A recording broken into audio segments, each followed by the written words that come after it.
Monsieur Thomas Dégage en conférence pour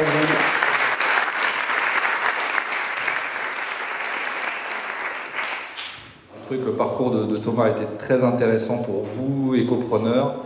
Il y a vraiment des super enseignements à ressortir de ça, donc avec plaisir.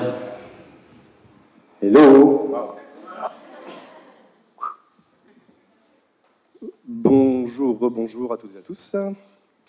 Je vais commencer par vous dire comment je me sens là. Je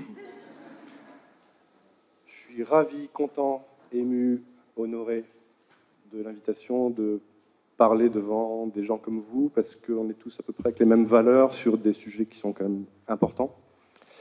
Si on veut tenir un certain temps dans un monde vivable, ce qu'on fait ici est complètement indispensable et j'espère que vos projets donneront des petits, une fois que les vôtres seront lancés déjà. Et on va y aller par petites étapes. Alors je vais commencer par vous raconter un petit peu mon histoire de mon petit parcours d'entrepreneur. Ça commence à une époque où je suis quelqu'un de très déprimé. J'ai que des emmerdes dans ma vie. J'ai du mal à communiquer avec à peu près tout le monde. J'envoie des ondes négatives à l'appel sans faire exprès. C'est ce que j'ai embarqué avec moi à ce moment-là. Et je me retrouve dans un boulot qui est juste un enfer, à travailler dans la logistique et les transports, dans un centre à Aulnay-sous-Bois, Perpète-les-Oies. Et c'est l'enfer. Et un jour, je me fais lourder comme un malpropre. J'avais gardé 3 semaines de congé et on me dit « Bon, tes congés, tu les prends maintenant. Et tu prends tes petites affaires et tu t'en vas. » 3 jours après, et dans quelques petits projets associatifs à droite à gauche, mon ordinateur crame. C'est mon dernier petit voyant lumineux qui est resté allumé, qui a fait terminé. Débute là un parcours assez long et assez compliqué pour sortir d'une vraie merde en fait partout dans ma vie. J'avais vraiment accumulé beaucoup de boulets, de casseroles qui font que pour se déplacer, c'est compliqué. Et j'entre dans un nouveau job parce qu'il fallait bouffer. Je me retrouve dans un cabinet de conseil parisien. Il y a eu 2-3 ans entre les deux. Et je me retrouve avec... en fait, j'entre dans un poste où les gens qui étaient dans mon bureau en open space faisaient le même job que moi. Ils avaient 10 ans de moins que moi, tous. Il y en avait 3 ou 4 autour de moi. Et en dehors de moi qui me dit régulièrement « Mais qu'est-ce que je fous là? Comment je me barre de là ?» Tout le monde me montrait « Mais qu'est-ce que tu fous là ?» En plus de ça. Et puis, je pense qu'on peut s'habituer très longtemps à vivre des trucs insupportables qui s'installent petit à petit et à accepter des choses inacceptables parce que c'est venu goutte à goutte. C'est l'histoire de la grenouille qui crame parce qu'on a augmenté la température petit à petit et à la fin, en fait, au lieu de sauter de la casserole, elle reste.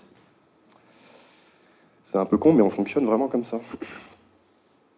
Du coup, moi, ce qui m'a vraiment fait une espèce de tilt à ce moment-là, c'est un manque de reconnaissance érigé comme système. C'est-à-dire qu'en gros, on bosse comme des chiens. Chaque année, on rehausse les objectifs. On ne dit pas merci. On t'en donne plus. On te fout la pression. On te fait comprendre que tu es une espèce de citron qu'on va presser jusqu'au bout. Et si jamais tu es pressé un jour, on en trouvera un autre. Bon. Donc, moi, je suis là, j'en peux plus. Il faut que je sorte de là. Et mon premier réflexe, ma première idée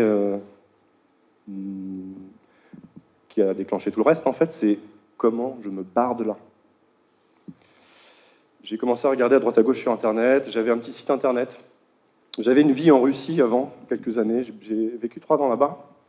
C'est un pays qui m'a changé la vie à l'époque, qui m'a passionné énormément, qui m'a ouvert les frontières de l'esprit, du possible et de plein de choses. C'était un pays qui était illimité par toutes ses dimensions, par le mode de pensée des Russes et tout ça, par plein de choses. À une époque où moi en France, j'étais bridé de partout et il n'y a rien qui fonctionnait. Donc ça a été un espace de liberté. Et en rentrant, j'ai trouvé un nom de domaine un petit peu après qui s'appelle russie.fr, qui était libre en 2003 et quelques. Avec un copain, on a trouvé ça et on fait « Waouh, vas-y, le truc est libre, tu rigoles ?» Mais si, vas-y, on le prend. Et on était super excités. À la fin, on est là, putain, on a chopé Russie.fr, c'est génial et tout, mais qu'est-ce qu'on va faire avec?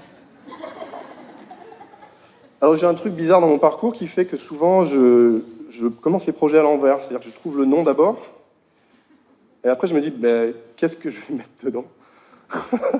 C'est bizarre, mais c'est comme ça. Enfin, il y a des fois, il ne faut pas réfléchir. Hein. C'est juste bon, un truc qui se répète chez moi. Voilà. Et ce site, en fait, j'avais un peu merdé une première expérience parce que je ne savais pas du tout comment faire du web, je ne savais pas du tout comment le valoriser, je ne savais pas du tout comment faire pas grand-chose en fait sur ce site. Et du coup, j'avais enterré le projet complètement, gardé dans un coin. Je me dis quand même, merde, putain, si tu as Russie.fr un jour, il faudrait peut-être en faire quelque chose avant de tourner la page. Et puis à l'époque, pour me barrer de là, c'est ma seule porte de sortie. C'est la première, je prends la première occasion, je l'ai sous le coup, je me dis, bon, ok, comment on gagne de l'argent sur Internet? Je regarde les vidéos des uns des autres, je me dis, mais eux, ils sont gonflés quand même. Machin, il a fait quoi? 13 000 euros en 8 jours? Ils disent des conneries, c'est pas possible. Et puis à force, il y en a un d'entre eux qui m'a plu, c'est Olivier Roland, voilà. Ça aurait pu être un autre, mais ça a matché avec lui au niveau du feeling, quoi. Puis j'ai pris sa formation, et cette année-là, j'avais ma petite participation de l'époque qui faisait pile poil le prix de sa formation. Et je me suis dit, je fais quoi? J'y vais, j'y vais pas, j'y vais. Je mets tout dessus, et une petite suée. Et c'est le début de ce premier site. Alors j'apprends le truc, je suis parmi les plus lents en fait. C'est-à-dire que je voulais commencer par ça au départ en fait, mais il m'a fallu 8 ans pour développer ce projet jusqu'à 80 000 euros de chiffre d'affaires par an. 8 ans, quand vous voyez des gens qui font le truc en 6 mois, en 1 an régulièrement sur les séminaires, qui passent à 400 000, et j'en ai vu des paquets, ben c'est long parce que tous ces gens que vous voyez passer, vous vous dites mais merde, mais qu'est-ce que je branle? Pourquoi? Et puis j'apprends à créer mon premier produit, à monter ma première offre, à faire un lancement orchestré. C'est un des lancements de produits que vous pouvez apprendre à faire. C'est assez intéressant, c'est un peu compliqué aussi, mais ça peut se faire.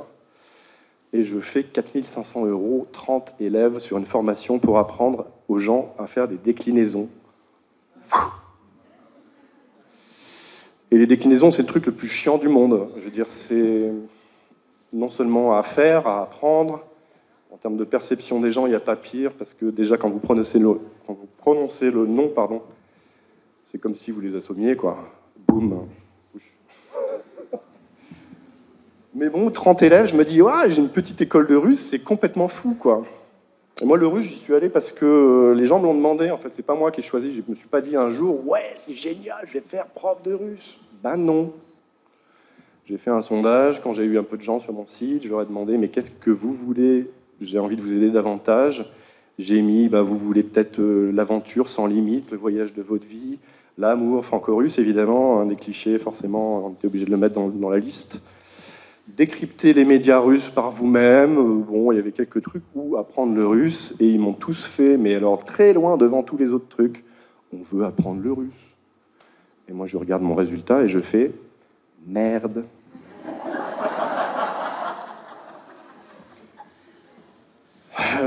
Et je m'y suis collé parce que je me suis dit, si je le fais pas, je vais passer complètement à côté du sujet. Et puis en fait, je vais faire quoi? Aller 3 euros en 8 ans au lieu de un peu plus.